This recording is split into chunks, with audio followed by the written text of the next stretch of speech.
بسم اللہ الرحمن الرحیم۔ السلام علیکم۔ میری بیوہ نند جو ہمارے ساتھ ہی رہتی تھی وہ بہت اداس رہتی۔ اس کے بہت رشتے آئے لیکن میرا سسر اس کی شادی نہ کرواتا اور رات پوری اپنے کمرے میں بلا کر اس سے اپنی خدمت کرواتا۔ ایک دن نند کو نیند کی دوا کھلا کر سسر کے کمرے میں چلی گئی اور پھر سسر نے جو میرے ساتھ کیا وہ راز جان کر آپ کے رونگٹے کھڑے ہو جائیں گے۔ میرا نام انم ہے اور شادی کے 6 مہینے بعد جو کچھ میرے سسر نے میرے ساتھ کیا وہ جان کر آپ کے رونگٹے کھڑے ہو جائیں گے۔ میری نند شاکرہ باجی واقعی اپنے نام کی طرح شاکرہ تھیں۔ میں نے کبھی انہیں شکوہ شکایت کرتے نہیں دیکھا تھا۔ میری شادی کو 6 مہینے ہونے والے تھے اور ان 6 مہینوں میں شاکرہ باجی ہمیشہ خاموش اور تحمل مزاج نظر آتی۔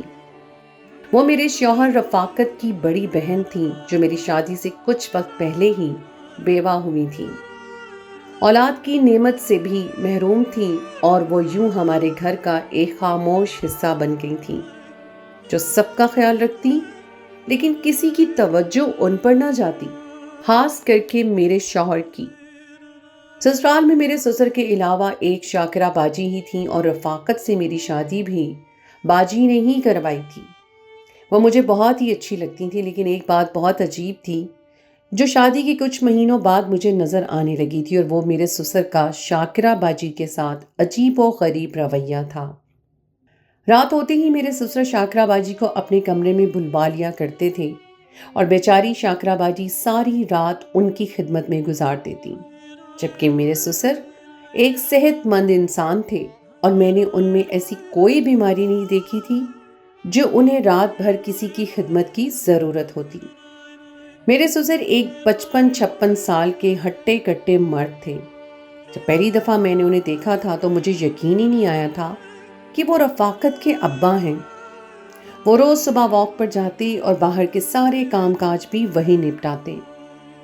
سودا سبزی سے لے کر بلوں کی ادائیگی تک سب ان کے ذمہ تھا، لیکن رات ہوتے ہی پتہ نہیں انہیں کیا ہو جاتا جو وہ اپنے کمرے میں جاتے اور شاکرہ باجی خود ہی ان کے پیچھے ان کے کمرے میں چلی جاتی، اور کبھی جو باجی کو ذرا دیر ہوتی تو میرے سسر انہیں آوازیں دینے لگتے۔